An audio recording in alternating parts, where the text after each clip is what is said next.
योगस्थ कर्माणी से ऐसे क्या ना। हाँ, ओके। कुरु कर्माणि। राइट। ठीक। आप सभी का गीता सत्संग में स्वागत।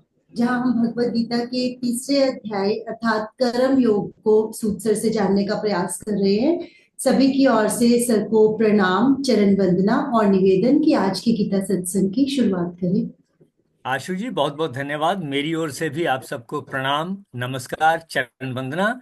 और यही कहूंगा, योगस्थ कुरु कर्माणि। और पूरा श्लोक है, योगस्थ कुरु कर्माणि संगम त्यक्त्वा धनंजय सिद्धि असिद्धियो समो भूत्वा समत्वम योग उच्यते। हम इस श्लोक का पहला भाग है जिसकी मैं शुरू में बात करता हूं। चलिए आगे चलते हैं। हम लोग तीसरे अध्याय की चर्चा कर रहे हैं।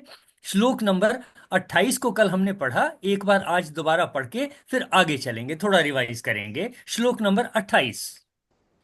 तत्त्ववित्तु महाबाहो गुणकर्म विभागयोः गुणागुणेषु वर्तन्ते इति मत्वा न सज्जते।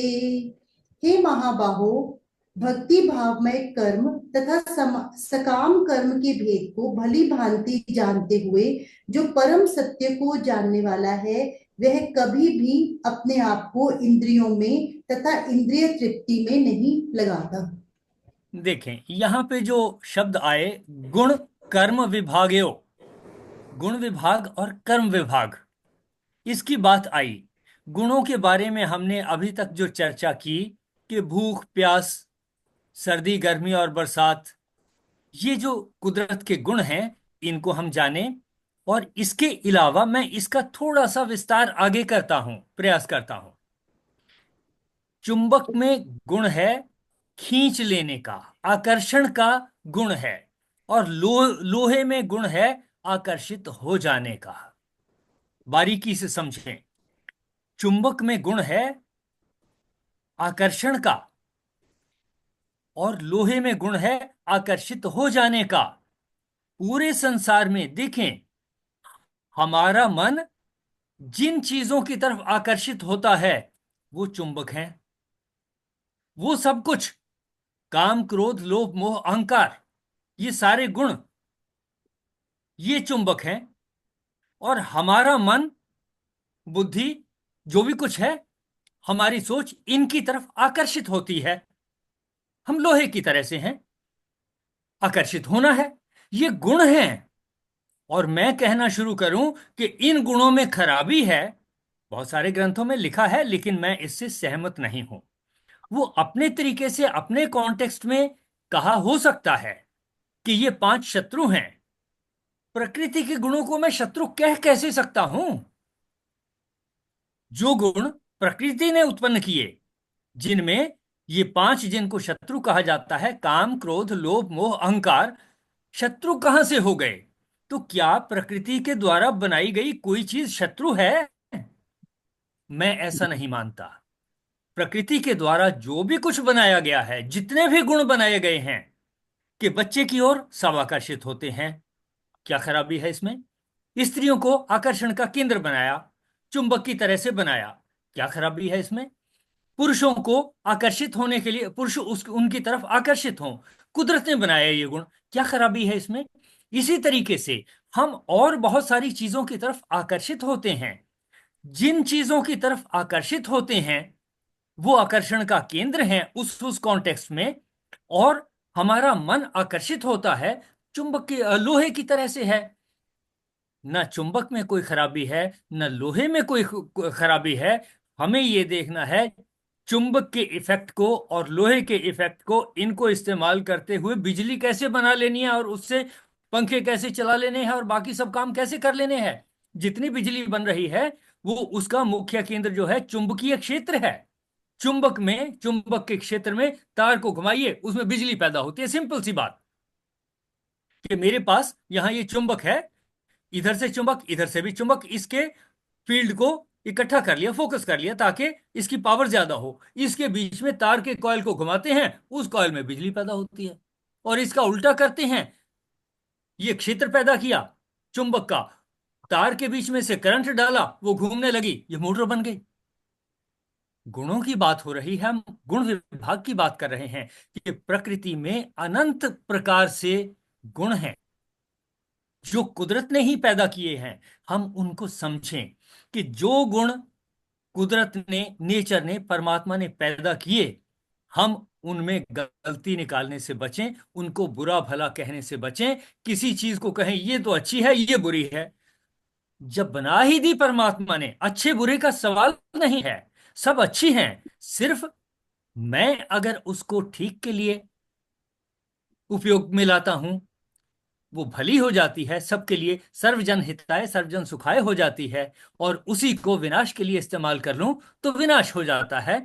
हमें इस पे फोकस रखना है, हमें ध्यान रखना है। ये हुई गुण विभाग की बात, जो छोटी सी, बहुत छोटे से हमने कल डिस्कशन किया था, और मेरी समझ में भी नहीं आ रहा था कि इसके विस्तार को कैसे समझें।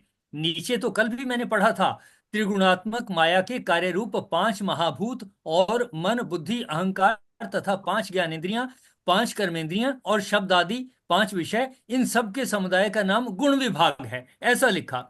लेकिन समझ तो नहीं आता। और इनकी परस्पर की चेष्टाओं का नाम कर्म विभाग है।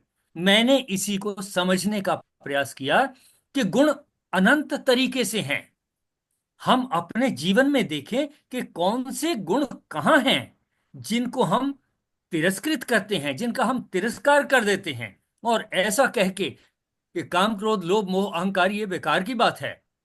बच्चों के साथ आकर्षण है, प्रेम है, अच्छे लगते हैं बच्चों को, बड़े अच्छे लगते हैं, माँ अच्छी लगती है, पिता अच्छे लगते हैं, मित्र अच्छे लगते हैं। क्या खराबी है इसमें? कोई खराबी नहीं है। लेकिन इन्हीं संबंधों में अगर नुकसान की बातें आती हैं, इन्हीं गुणों का ऐसा उपयोग होता है जिससे नुकसान हो, बच्चों का, बड़ों का, बूढ़ों का, किसी का भी हो, स्त्री का, पुरुष का नुकसान होता है, तो हमें उन नुकसानों से बचना है। कहा, हे महाबाहो, गुण कर्म विभागयो, गुण विभाग और कर्म विभाग के तत्व को जानने वाला योगी।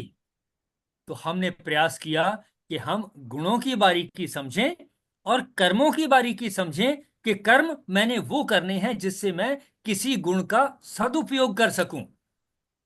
फिर से ध्यान दें, गुण विभाग और कर्म विभाग में अंतर। गुणों को समझें और कर्म उस तरीके से करें कि गुणों का सदुपयोग हो। देखें जरा, अपने मन में बिठाएं, गुण विभाग और कर्म विभाग के अंतर को कैसे समझना है हमने। प्रश्न फिर से कहता हूं, इस श्लोक से हमने समझना है कि गुण विभाग और कर्म विभाग के अंतर को हम कैसे समझें। और मेरी समझ में आया, मैं प्रकृति के सभी गुणों को समझूं, किसी को बुरा या भला कहने की जरूरत नहीं है। सब गुण भले ही भले हैं, बुरा कुछ भी नहीं है। प्रकृति में जो उत्पन्न हुआ है वो भला ही भला है, बुरा कुछ भी नहीं है। उसका अपना रोल है, उसकी अपनी यूटिलिटी है। कर्म विभाग, मैं वो कर्म करूं जैसे जिससे उन गुणों का सदुपयोग कर सकूं, तब मैं कहूंगा मैंने गुण विभाग को समझा और कर्म विभाग को समझा। कोशिश करें, रिपीट करें इसको, कि इस श्लोक से हमने गुण विभाग के बारे में क्या जाना और कर्म विभाग के बारे में क्या जाना। एनीवन? हरिओम। गुण हाय। विभाग, प्रकृति ने हमें जो कुछ भी दिया है उस हर वस्तु में कोई ना कोई गुण जो है वो अवश्य है। तो हमें उनके गुणों को समझना है। हमें प्रकृति की दी हुई किसी वस्तु को तुच्छ नहीं समझना है। चाहे वो निष्कृष्ट से निकृष्ट वस्तु हो, उसे हमें तुच्छ नहीं समझना। हमें अपनी बुद्धि से ये जानना है कि हम उसका प्रयोग जो है वो किस रूप में करें कि जिससे सभी का भला जो है वो हो सके। तो प्रकृति के अनेक गुण हैं, उन गुणों को हमने समझना है और गुण का किस तरह से उपयोग करना है, ये हमारे कर्म के अंदर आ जाता है। बहुत अच्छे से आपने एक्सप्लेन किया इस श्लोक का मीनिंग, बिल्कुल ठीक। हम पदार्थों के गुणों को भी समझें, व्यक्तियों के गुणों को भी समझें, बच्चों के गुणों को समझें, बूढ़ों के गुणों को समझें, जो युवा हैं उनके गुणों को समझें, जो क्रोधित हैं उनके गुणों को समझें, जो लड़ाई झगड़ा करते हैं उनके गुणों को समझें। इन सभी गुणों को समझते हुए हम अपने कर्मों को उस तरीके से मॉडिफाई करें, एडजस्ट करें, ताकि वो गुण उपयोगी हो जाए हमारे लिए भी, समाज के लिए भी। Someone else also to try, कि क्या हमने समझा गुण विभाग और कर्म विभाग के बारे में इस श्लोक से। हाँ जी, आशु जी आप ट्राई करें। हाँ जी सर, ये पिछले 3 श्लोकों में हम बड़े शांति देने वाले श्लोक हैं। मीन्स हमें ज्यादा खुशी इस बात की नहीं होनी थी कि हम प्रोग्रेस कर रहे हैं, ज्यादा परेशानी इस बात की होती थी कि आसपास में जो रहने वाले हैं अगर वो इस रास्ते पे नहीं चलते तो उससे हम बहुत विचलित हो रहे थे। तो इन श्लोकों ने हमें बड़े अच्छे से ये समझाया है कि हर कोई प्रकृति के गुणों के अनुसार ही बरतता है, तो हमें किसी भी तरह से उनको निकृष्ट नहीं समझना और उनकी जो भी हर एक, जैसे सर ये हम सुनते थे कि कोई भी बुरा नहीं होता, कोई भी बुरा नहीं होता, बोलने के लिए बोलते थे पर वो मन में बैठा नहीं हुआ था। लेकिन ये श्लोक पढ़ने के बाद हमारे दिमाग में, जैसे आप कहते हो साइंटिफिकली आपने वो समझाया हमें कि हर चीज को, अगर किसी के अंदर चाहे जितनी भी कमियां हो, कोई ना कोई तो गुण होता ही है ना, तो उस गुण को हम कैसे यूज कर सकते हैं और उसको अप्रिशिएट करेंगे तो कहीं ना कहीं वो हमारा रिलेशनशिप भी ठीक रहेगा। और वो इंसान चाहे कैसा भी हो, वो हम खुद भी हैं, अगर थोड़ा सा कोई हमें अप्रिशिएट करता है तो हम उसके लिए ज्यादा काम करते हैं, चाहे हमें अपनी गलतियां तो पता ही होती हैं फिर भी हमें अच्छा लगता है अगर वो अप्रिशिएट करते हैं। तो ऐसे ही सभी के गुणों का अवलोकन करते हुए उनको कैसे हम यूटिलाइज कर सकते हैं और ये प्रयास करना है। और अगर उनको हम, कोई लगता भी है कि वो सही रास्ते पे नहीं है, तो अपना एग्जाम्पल सेट करते हुए उन्हें सही रास्ते पर लाने का प्रयास करना है, जबरदस्ती नहीं करनी है कोई भी। आशु जी आपने बहुत अच्छे से और विस्तार से, संक्षेप से भी विस्तार से भी, दोनों तरीके से पिछले श्लोकों का और इस श्लोक के साथ मिला करके पूरा एक्सप्लेन किया। मुझे बहुत खुशी है कि हम धीरे धीरे बारीकी को समझ रहे हैं और यही बारीकी हमें कष्टों से बाहर आने में सहायक होगी। कहा तत्व को जानने वाला, तत्व को जानना यानी गुणों को बारीकी से समझना, कि गुण कोई खराब और कोई गुण अच्छा ऐसा नहीं है। गुण गुण है, गुण अपने आप में गुण है। कि किसी विष का गुण है कि उससे कोई व्यक्ति मर सकता है, कोई प्राणी मर सकता है। उसी विष में गुण है कि आप उसकी क्वांटिटी कम करके होम्योपैथी की दवाई बना ले, आर्सेनिक एल्बम बना ले, लैकेसिस बना ले, इस तरीके की दवाइयां बना ले, वो बीमारियों को ठीक करती हैं।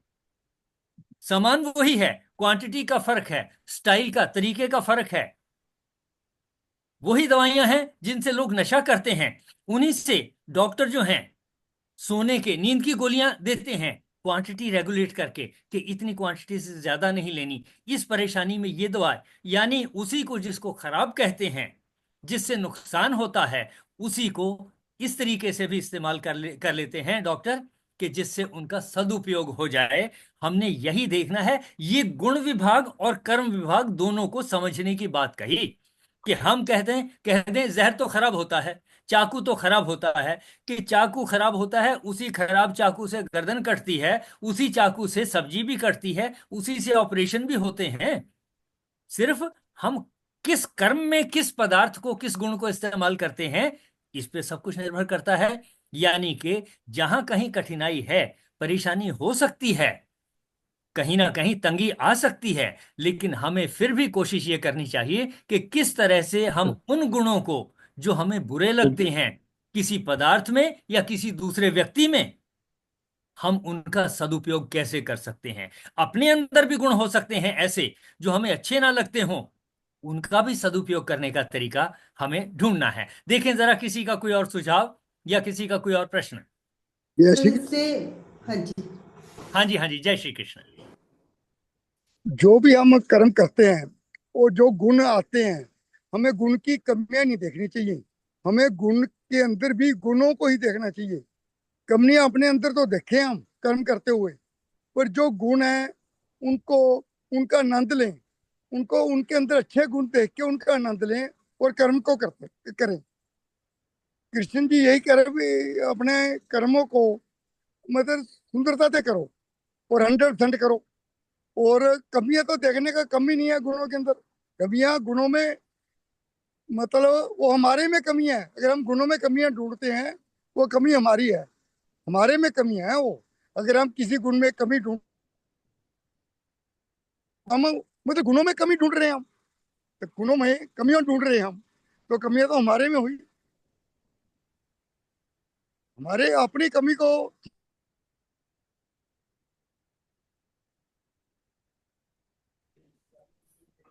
बीच में आपकी आवाज रुक जाती है, कोई बात नहीं, लेकिन सर अपनी बहुत कमियां लगे।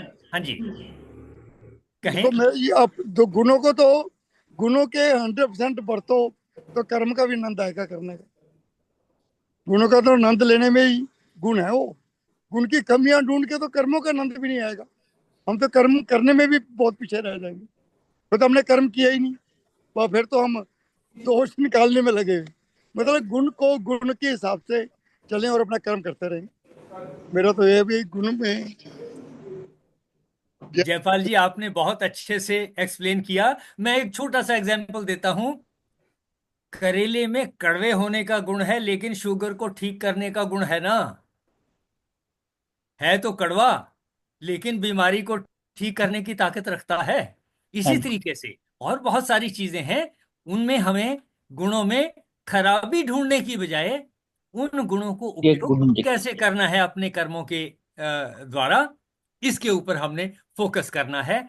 ऐसा मेरा मानना है, ऐसा हमने इन श्लोकों से जाना। और किसी का कोई पॉइंट? सर इससे सबसे बड़ा फायदा तो यही होगा कि हम मानसिक अशांति से एटलीस्ट खुद को तो बचा ही लेंगे, है ना। और बिल्कुल, हाँ। रिलेशनशिप भी खराब नहीं होंगे। पर सर एक बात है कि किसी को बुरा ना मानना और अलग बात है, लेकिन हम हर एक के हिसाब ये तो नहीं सोच सकते कि हम उसको गलत भी मान रहे तो वो हमारे से खुश रहेगा, हाँ, हैप्पी देखिए, रहेगा। या मैं हम ये उसके कहूंगा, हिसाब से चल तो नहीं सकते हर एक के हिसाब से। आप ये बिल्कुल ठीक कह रही हैं।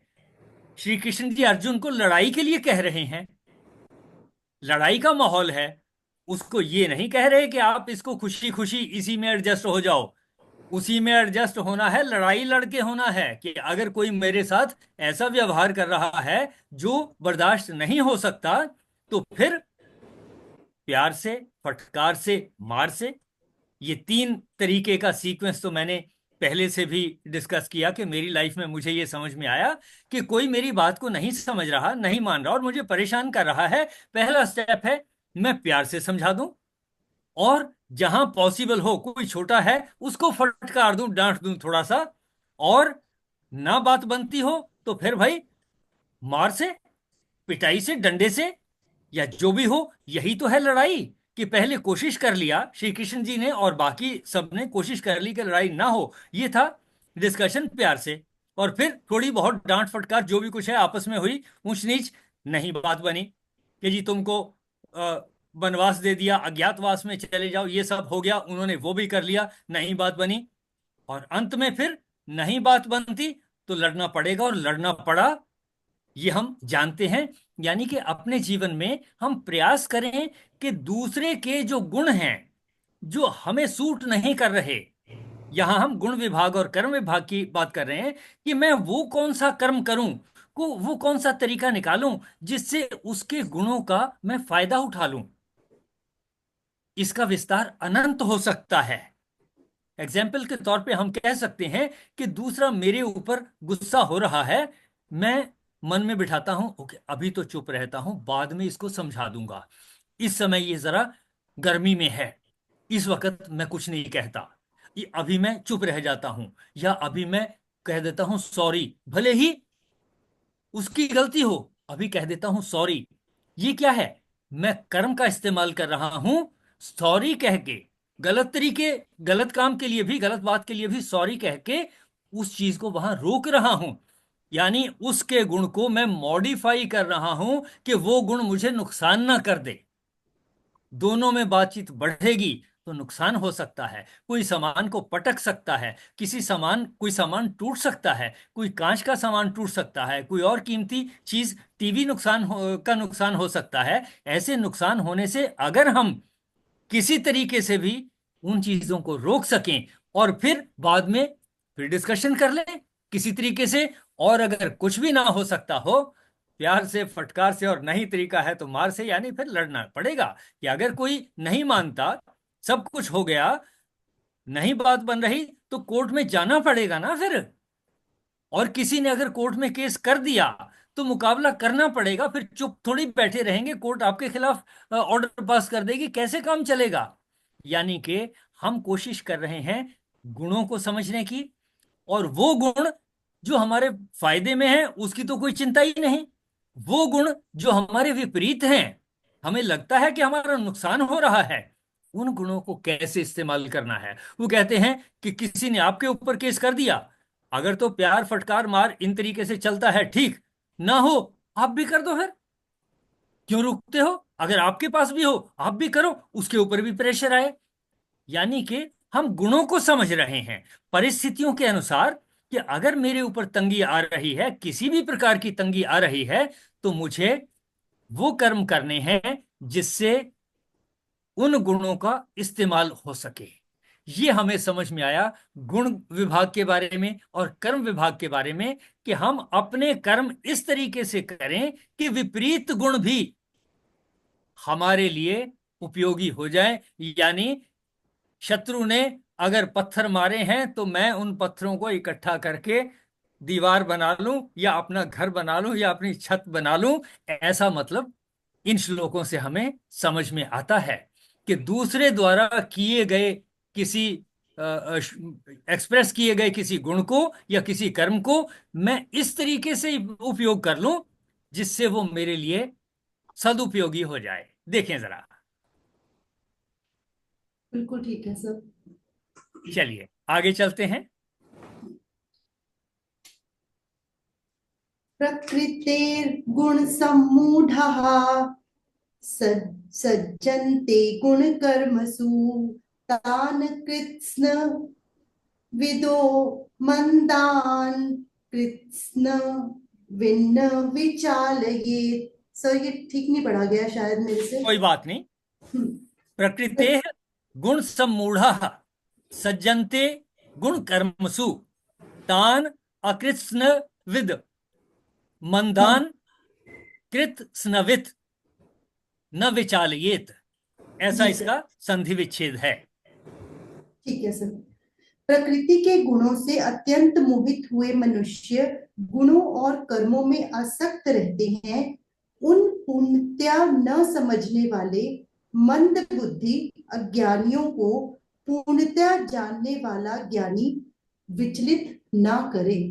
देखें, जो समझदार व्यक्ति है वो अज्ञानियों को विचलित ना करे, ये इस श्लोक का मूल भाव है। समझते हैं। प्रकृते गुण सम्मूढ़ा, प्रकृति के गुणों से अत्यंत मोहित हुए मनुष्य, कि वो मूढ़ व्यक्ति जो प्रकृति के गुणों से सम्मोहित हो रहे हैं, कंफ्यूज हो रहे हैं। गुण कर्मसु सज्जनते, गुणों में और कर्मों में, गुण कर्मसु गुणों में और कर्मों में, सज्जनते आसक्त रहते हैं। किन के बारे में बात हो रही है? प्रकृति से उत्पन्न हुए गुणों में जो आसक्त रहते हैं या कर्मों में आसक्त रहते हैं, उनके बारे में बात हो रही है। उनके बारे में क्या कहा? तान, उन, कैसे? अकृत स्नविदः, पूर्णतया न समझने वाले, यानी जो इस बात को, गुण विभाग को और कर्म विभाग को नहीं समझते, जो उसका सदुपयोग नहीं कर पाते, पूर्णतया न समझने वाले मंदान, मंद बुद्धि कहा उनको, उनको कृत स्नवित, पूर्णतया जानने वाला, यानी जो समझदार है, जो गुणों का सदुपयोग करना जानता है, न विचालित, विचलित ना करे। यानी उसके साथ झगड़े में नहीं पड़ना, उसके साथ अड़ना नहीं है, कोई और तरीका निकालना पड़ेगा। फिर से देखें, प्रकृति गुण सम्मूढ़ा, प्रकृति के गुणों से अत्यंत को कंफ्यूज हो रहे हैं, मूढ़ हैं या मोहित हैं, ऐसे मनुष्यों को गुणों में और कर्मों में जो आसक्त हैं, जो गुणों में की तरफ अट्रैक्टेड हैं और कर्मों की तरफ भी अट्रैक्टेड हैं, उनके बारे में कहा। उनमें जो आसक्त रहते हैं, उन पूर्णतया न समझने वाले मंद बुद्धि अज्ञानियों को अकृत स्नविदः, जो न समझने वाले हैं उनकी बात हो रही है, मंदान, यानी वो अभी नहीं समझ पा रहे हैं। मंद बुद्धि शब्द इस्तेमाल किया, इसकी बजाय कहेंगे कि अभी उनको समझ नहीं आ रहा है। ऐसे व्यक्तियों को कृत स्नवित, पूर्णतया जानने वाला। पहले था अकृत स्नविदः, यानी जो समझने वाले नहीं थे, अंडरस्टैंडिंग जिनकी कमजोर थी, और यहां इस शब्द में कहा कृत स्नविता, जानने वाला, जो समझता है। न विचालियत, विचलित ना करे। तो मान लीजिए मैं समझदार हूं और गुणों की प्रॉपर्टी मेरी समझ में आती है कि गुणों का मैंने सदुपयोग करना है। अब मैंने उसके हिसाब से कर्म भी करने हैं और मुझे कर्मों का भी किसी हद तक पता है। अगर मेरे में ऐसे गुण हैं तो मैं उन लोगों की बुद्धि को विचलित न करूं जो ऐसा नहीं कर पा रहे। देखें जरा कि जो व्यक्ति समझदार हैं, गुण विभाग को और कर्म विभाग को जो समझते समझ हैं, यानी जो इस बात को समझते हैं कि गुणों को सदुपयोगी किन कर्मों से बनाया जाए, कि जैसे प्रॉपर्टीज को एक साइंटिस्ट अपने कर्मों से, अपनी सोच से यूटिलिटी की तरफ कन्वर्ट करता है। यानी गुणों को कर्मों की हेल्प से जो सदुपयोग में लाना जानते हैं, वो उन व्यक्तियों में कंफ्यूजन पैदा ना करे जो ऐसा नहीं जानते, जो ऐसा नहीं कर पाते, और उसकी वजह से वो झगड़े में पड़ते हैं या किसी को बुरा भला कहते हैं या अप्रिशिएट नहीं कर पाते गुणों को। देखें जरा इस श्लोक से हमें क्या पता चलता है कि समझदार व्यक्ति ने क्या करने से बचना है, किस प्रिकॉशन को ध्यान में रखना है। कौन से लोग जो कर्म विभाग को, गुण विभाग को समझते हैं, कर्म विभाग को समझते हैं। गुण किसके? पदार्थों के और व्यक्तियों के। कर्म किसके? हम सबके कर्म, कि हम अपने कर्मों से जो समझते हैं इन दोनों विभागों को, उसके लिए क्या प्रिकॉशन बताई गई? एनीवन? जो ये इनको जो है वो प्रिकॉशन, हाँ जी, हाँ जी। ये बताया गया है कि जैसे जो गुण को और कर्म विभाग को समझते हैं वो तो एक तरह से ज्ञानी है, लेकिन जो इस चीज को नहीं समझते उन्हें थोड़ा अज्ञानी बोला गया है। और जो ज्ञानी जो समझते हैं उनको कहा गया है कि वो जो नहीं समझते, जो गुण विभाग को जानते तो हैं लेकिन अच्छी तरह से कैसे प्रयोग करना है उसको नहीं समझते, तो उनको जो ज्ञानी है, वो जो जानते हैं, वो उनको विचलित ना करें। जैसे पीछे भी हमने पढ़ा था ना कि उन्हें उनके लक्ष्य से भटकाए नहीं, उन्हें मतलब टोका टाकी जैसे ना करे। तो वही बात इसमें भी कह रहे हैं कि उन्हें विचलित जो है वो ना करें। बिल्कुल ठीक कहा आपने। कल किसी ने, आप में से ही किसी ने एग्जाम्पल दिया था कि सास अगर बहू को हाँ डांटने जी। की बजाय उसको समझा दे कि आपने जो बनाया बड़ा अच्छा बनाया, लेकिन इसमें ये मसाला या ये चीज और डाल लेंगे, ये और टेस्टी हो जाएगा। यानी कि अपना कोई वर्कर है, अपने घर का कोई मेंबर है, उसको डांटने की बजाय हम उसको मोटिवेट करके अगर समझा सकें, तो ये गुणों को समझते हुए, कौन से गुण? कि किसी ने कुछ किया है, उतना अच्छे से नहीं हुआ, उसको सदुपयोग में कैसे लाएं, कौन सा कर्म करें, कि मैं उसको मोटिवेशन का अगर कर्म कर दूं, तो वही गुण जो उसमें ऑलरेडी है काम करने का, लेकिन थोड़ा सा अभी कमी है उसमें, अगर मैं मोटिवेशन के कर्म से उसको ठीक कर लूं तो बात बन जाएगी। यही इस श्लोक में कहा है कि हम दूसरों को डांटने से बचें, मोटे मोटे शब्दों में कह रहा हूं, लड़ाई झगड़े से बचें, उस व्यक्ति के या उस पदार्थ के गुणों को सदुपयोग में लाने के प्रयास करें। देखें किसी का कोई सुझाव इस श्लोक के बारे में? चलिए आशु जी, एक और श्लोक, इससे आगे चलते हैं। जी सर।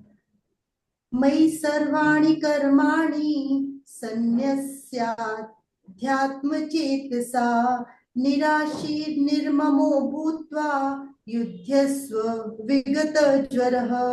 मुझ अंतर्यामी परमात्मा में लगे हुए चित्त द्वारा संपूर्ण कर्मों को मुझ में अर्पण करके आशा रहित, ममता रहित और संताप रहित होकर युद्ध कर। देखें, युद्ध करने के लिए क्या क्या मोटिवेशन श्री कृष्ण जी ने अर्जुन को दिए और क्या डायरेक्शन दी, इसको समझते हैं इस श्लोक में। इसमें तो क्लियर कह दिया कि युद्ध कर, यानी कि ये सारी डिस्कशन चल रही थी उसको युद्ध के लिए मोटिवेट करने के लिए। युद्ध वो कर्म है जो उसने सीखा है, जो उसका धर्म है, उसी कर्म को वो करे, उससे आगे ना। इसकी मोटिवेशन के लिए क्या कहा? अध्यात्म चेतसा, जिनके चित्त में अध्यात्म है, जो अध्यात्म को समझते हैं। हिंदी में तो लिखा मुझ अंतर्यामी परमात्मा में लगे हुए चित्त द्वारा, लेकिन यहां कोई अंतर्यामी शब्द का, किसी शब्द का अर्थ अंतर्यामी नहीं है, किसी का शब्द का अर्थ परमात्मा नहीं है। लेकिन जिन्होंने किए हैं, ट्रांसलेशन की है, बड़ी अच्छी है, ठीक है, मुझे उस पर ऑब्जेक्शन नहीं, कोई शिकायत नहीं। लेकिन मैं संस्कृत के शब्दों के अनुसार, क्योंकि उन्होंने अपने कॉन्टेक्स्ट के हिसाब से ट्रांसलेशन की, बड़े गुरुजन, और मैं क्षमा मांगूंगा अगर मेरे से इसमें कोई गलती हो रही है या किसी तरीके का वो हो रहा है। अध्यात्म चेतसा, जिनके चित्त में अध्यात्म है। अध्यात्म चेतसा, अध्यात्म को हम समझते हैं, इसके बारे में विस्तार फिर कर लेंगे। जिनके मन में अध्यात्म है, जो मन के विचारों को समझते हैं, मन के भावों को समझते हैं, मन कैसे काम करता है उसको समझते हैं। साइकोलॉजिस्ट कह सकते हैं अध्यात्म चेतसा, जो साइकोलॉजी को समझने वाले हैं, मनोविज्ञान को समझने वाले हैं, ऐसा मुझे यहां से समझ में आता है। तो मैं इसकी बजाय कि मुझ अंतर्यामी परमात्मा में लगे हुए चित्त द्वारा नहीं, मैं इसको कह रहा हूं जो साइकोलॉजिस्ट हैं, जो साइकोलॉजी को समझते हैं, जो आत्मचिंतन को समझते हैं, सोच विचार को समझते हैं, व्यवहार को समझते हैं। संस्कृत के इस शब्द का ऐसा अर्थ मैं मान के चलता हूं। इसके अलावा फिर भी किसी के पास कुछ और विस्तार हो तो जरूर शेयर कीजिएगा। अध्यात्म चेतसा कि जो इस तरीके के मनस्विद हैं, साइकोलॉजिस्ट हैं, सर्वाणि कर्माणि मयि संन्यस्य, सभी कर्मों को मुझ में संन्यस्त करके, अर्पण करके। कैसे कर्म अर्पण होंगे? कर्म अर्पण होंगे जब मैं कहता हूं श्री कृष्ण जी आपने ये बताया, आपने जो कुछ इससे पहले बताया, मैं उसको अब धीरे धीरे समझ रहा हूं, मैं आपके बताए मार्ग के अनुसार अब चेष्टा शुरू करता हूं। जब मैं ये कहूंगा कि आपके मार्ग के अनुसार चेष्टा शुरू करता हूं और शुरू कर देता हूं, तब कहूंगा कि मेरे कर्म उसके अर्पण हो गए। मेरे पिताजी ने मुझे गाइडलाइंस दी, मैं उनको नहीं मानता तो मेरे कर्म उनके अर्पण नहीं हुए। मैं उनकी बात को मान के चलता हूं तो मेरे कर्म उनको अर्पण हो गए। तो अर्पण परमात्मा को हो सकते हैं, दूसरे को हो सकते हैं, माता पिता को हो सकते हैं, बच्चों को अर्पण हो सकते हैं। बच्चों के लिए आप कुछ करते हैं तो वो बच्चों के अर्पण हो गए। तो कहा जो साइकोलॉजिस्ट हैं वो संपूर्ण कर्मों को मुझ में अर्पण करके, यानी मुझ में अर्पण करने का मतलब श्री कृष्ण जी ने जो गाइडलाइंस इससे पहले बताई हैं उनके अनुसार चलें तो कहेंगे कि हमारे कर्म, उसके अनुसार अगर हम कर्म करेंगे तो कहेंगे कि हमारे अर्पण, हमारे जो हैं कर्म श्री कृष्ण जी के लिए संन्यस्त हुए। हम कर्मों द्वारा श्री कृष्ण जी के लिए संन्यस्त हुए। हमारे कर्म छूटे या हो गए उनके लिए, यानी उनके बताए मार्ग के अनुसार। इतने भाग को समझें जरा कि क्या मीनिंग निकला। श्री कृष्ण जी ने कहा कि जो साइकोलॉजिस्ट हैं, आत्मचेतसा, मन को समझने वाले हैं, मानसिक वृत्तियों को समझने वाले हैं, वे लोग सर्वाणि कर्माणि, सभी कर्मों को मयि संन्यस्य, मुझ में अर्पण करें। यानी कि जब हम श्री कृष्ण द्वारा जो कुछ इससे पहले बताया गया है उन बातों को फॉलो करेंगे और उनके अनुसार काम करेंगे, तब हम कहेंगे कि हमारे कर्म श्री कृष्ण जी को अर्पण हुए। देखें जरा इस आधे श्लोक का यहां तक का क्या अर्थ हुआ। एनीवन? जय श्री कृष्ण। जय श्री जैसे आप यहाँ बता रहे हैं ना कि अंतर्यामी परमात्मा, जो ये गीता की बुक को ही बहुत बड़ी ये एक साइकोलॉजी की बुक समझा जाता है। तो कृष्ण जी को खुद ही एक बहुत बड़े साइकेट्रिस्ट इसमें बताए जा रहे हैं, जो उसके मनोभाव को देख के उसका सोल्यूशन निकाल रहे हैं अर्जुन के। इसके साथ ही थोड़ा सा रुकूंगा, एक शब्द और इस्तेमाल होता है जो मैंने अभी तक नहीं किया, philosophy. Philo means love, sophy means wisdom. Wisdom के लिए जिनका प्यार है, ये अध्यात्म चेतसा, अध्यात्म का मतलब विज्ञान। फिलोसफी से है। Philo means love, sophy means wisdom. आप अपनी बात को जारी रखें। हाँ जी सर, मैं यही कह रही थी कि जो इसमें अध्यात्म चेतसा जो बता रहे हैं, तो वो कृष्ण जी खुद को एक साइकेट्रिस्ट ही बता रहे हैं, मेरे हिसाब से जो मेरे को समझ आ रहा है। ठीक, हाँ जी, यही ये बस। ठीक। तो उनके बताए तरीके के अनुसार, जो कुछ उन्होंने अभी तक हमें गाइडलाइंस दी, उनके अनुसार अगर हम अपने कर्म करेंगे तो हम कह सकते हैं, ये कहा जा सकता है कि हमारे कर्म उनको अर्पण हुए, हम अर्पित। उनके लिए संन्यस्त हुए। ऐसा है। देखें जरा, एनीवन एल्स? सर एक बात समझ में आ रही है कि युद्ध तो इतने सारे हुए हैं ना, लेकिन ये युद्ध इतना महान क्यों बन गया? क्योंकि यहाँ पे उन्होंने हमें दोनों ही तरीके बता दिए कि युद्ध तो हम सबका जीवन है ही, क्योंकि सबकी लाइफ में अलग अलग तरह की चैलेंजेस हैं।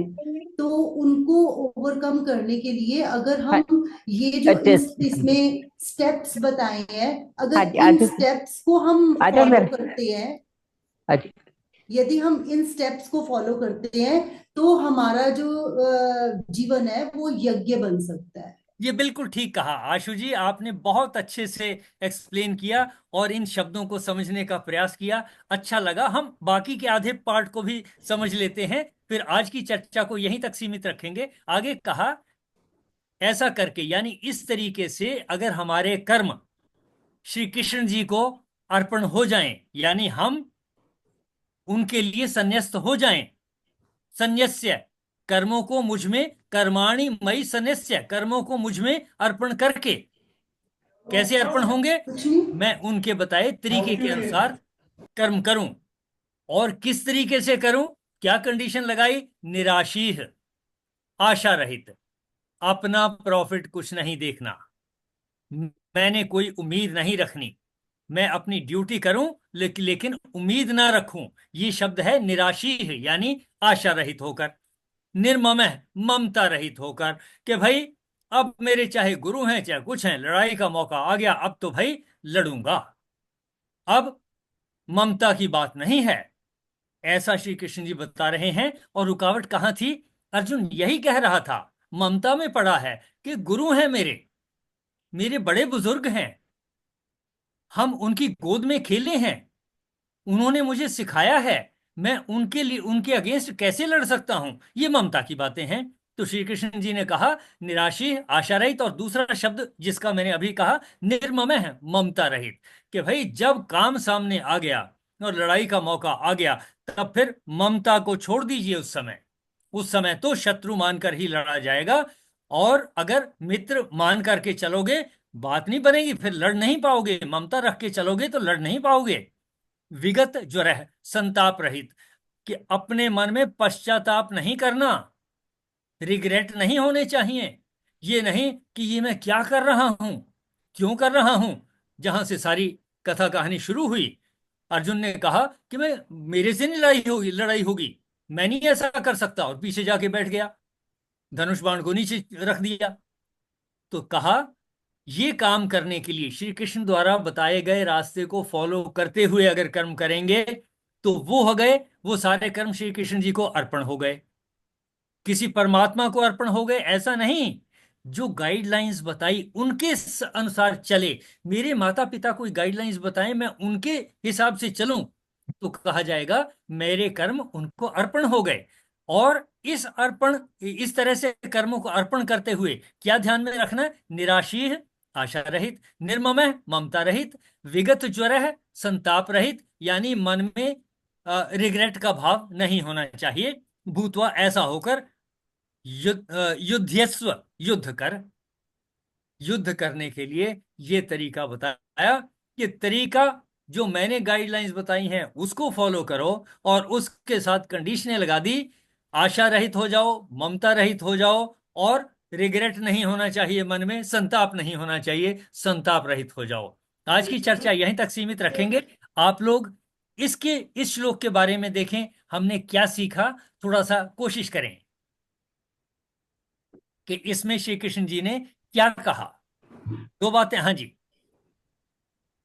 दो बातें कही इसमें गई हैं। कृष्ण जी, हाँ जी, इसमें जैसे कृष्ण जी कह रहे हैं, अगर हम मतलब कृष्ण जी की बजाय अपना हम किसी को भी अपना जैसे आदर्श किसी को हम बना लेते हैं, तो हम उसको अपना सब कुछ जो है अर्पण करके, वो हमें समझा रहे हैं कि अपना सब कुछ मुझे अर्पण कर दो, और ममता रहित होकर, संताप रहित होकर, और आशा रहित होकर जो भी कर्म कर रहे हैं, जैसे हम जो उसके अर्जुन के लिए था कि युद्ध कर, तो हमारे लिए कि जो भी हम कर्म कर रहे हैं, वो कर्म, उन कर्मों में हम मतलब कोई फल जैसा भी आए उसकी आशा रख के ना करें, और ऐसे ही ममता रख के, और अगर फल खराब आया तो हम दुखी ना हो, तो हमें इस तरह का कर्म जो है वो करना चाहिए।